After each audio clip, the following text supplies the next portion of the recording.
Assalamualaikum. Hai kawan-kawan, hari ini kami dari Lima Bestari ingin berkongsi maklumat berkaitan tajuk bab ketiga Sejarah Tingkatan 5 KSSM, Raja Berperlembagaan dan Demokrasi Berparlimen di negara kita. Keunikan amalan demokrasi berparlimen. Isi kandungan, gabungan unsur tradisional dan moden dalam pentadbiran, mekanisme semak dan imbang dalam pentadbiran, kuasa budi bicara raja, kerjasama politik, pengajaran.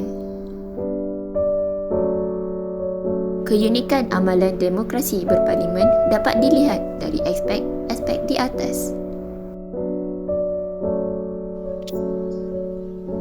Gabungan unsur tradisional dan moden dalam pentadbiran. Keunikan pemerintahan di Malaysia teradun antara unsur tradisional dengan moden. Unsur tradisional terletak pada kedudukan raja sebagai warisan sosiopolitik masyarakat Melayu. Unsur moden pula ialah demokrasi berparlimen berdasarkan model Westminster, England. Kombinasi raja berperlembagaan dan demokrasi berparlimen merupakan kaedah terbaik untuk mengimbangi amalan demokrasi dalam persekitaran sosiopolitik di negara kita yang mempunyai kepelbagaian bangsa, agama dan budaya. Mekanisme semak dan imbang dalam pentadbiran. Sistem raja berperlembagaan dan demokrasi berparlimen mewujudkan mekanisme semak dan imbang dalam pemerintahan di negara kita. Pemerintahan beraja berperanan bagi mengimbangi pemerintahan demokrasi kerana raja berkecuali dalam hal politik, ekonomi dan dasar negara. Kuasa pengimbang yang ada pada raja mampu meredakan konflik yang berlaku dalam demokrasi seperti pertikaian parti politik yang pelbagai ideologi dan perselisihan antara kaum. Mekanisme semak dan imbang juga berlaku melalui pengasingan kuasa iaitu badan perundangan, eksekutif dan kehakiman. Badan perundangan diberi peranan mengubah undang-undang yang akan dilaksanakan oleh badan eksekutif. Sekiranya timbul konflik dan kekeliruan, penyelesaian dibuat melalui badan kehakiman. Kuasa budi bicara raja. Secara umumnya, kuasa budi bicara raja ialah kuasa yang boleh dilaksanakan oleh baginda tanpa mendengar atau menurut nasihat ketua kerajaan dalam perkara tertentu.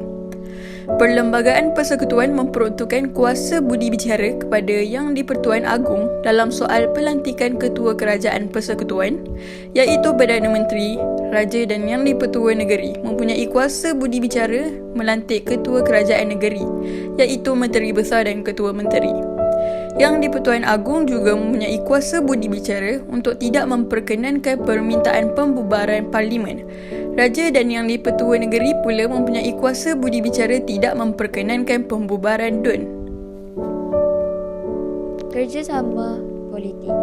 Kerjasama politik menekankan soal perkongsian kuasa antara kaum berdasarkan prinsip tolak ansur, perundingan dan pengorbanan bagi memastikan suara setiap kaum diwakili.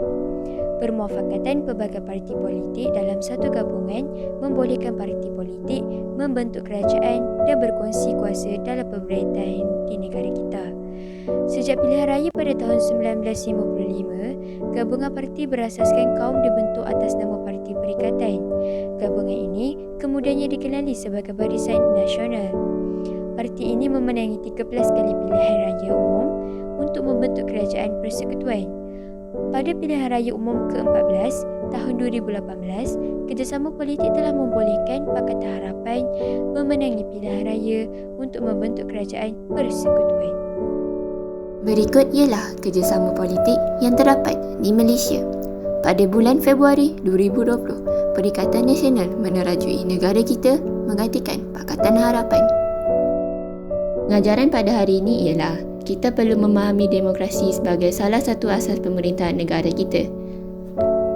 Hal ini kerana Malaysia mengamalkan prinsip demokrasi yang sangat unik dengan mengambil kira kepentingan nilai tempatan dan juga warisan budaya bangsa.